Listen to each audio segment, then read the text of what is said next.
पौराणिक कथा के अनुसार एक बार कुबेर को इस बात पर अहंकार आ गया कि उनके पास तीनों लोकों में सबसे ज्यादा धन संपत्ति है। ब्रह्मा जी के आशीर्वाद से गंधर्व कुबेर के पास सबसे अधिक धन और स्वर्ण था।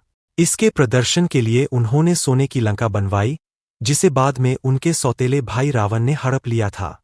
सोने की लंका बनवाने के बाद कुबेर अपने धन का प्रदर्शन करना चाहते थे। इसके लिए उन्होंने शिव जी को लंका में आमंत्रित करने का सोचा। वे कैलाश पहुंच गए, लेकिन महादेव शिव शंकर तो ध्यान में लीन थे। थोड़ी देर बाद उनकी आंखें खुली तो वे कुबेर को देखकर उनके मन की बात जान गए। कुबेर ने महादेव को प्रणाम किया और सोने की लंका में भोजन के लिए आमंत्रित किया।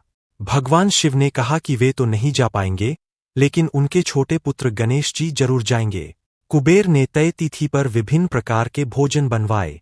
उधर गणेश जी भी मूषक पर सवार होकर लंका पहुंच गए।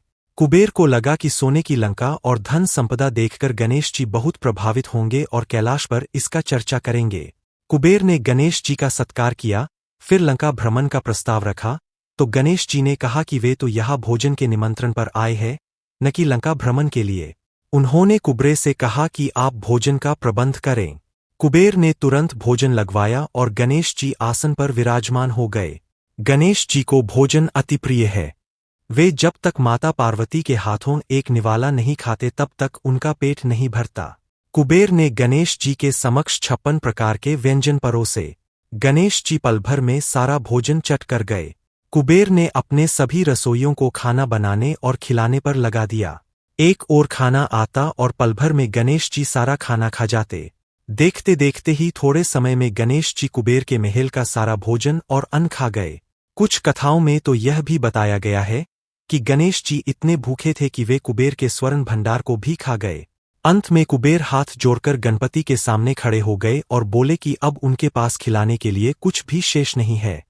इस पर गणेश जी ने कहा कि इतना धन किस काम का जब आप उनको भोजन ही न करा सके।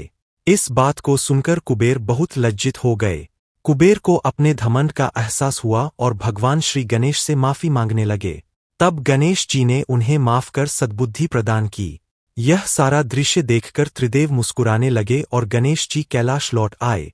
इस तरह से गणेश जी ने कुबेर के घमंड को चूर कर दिया।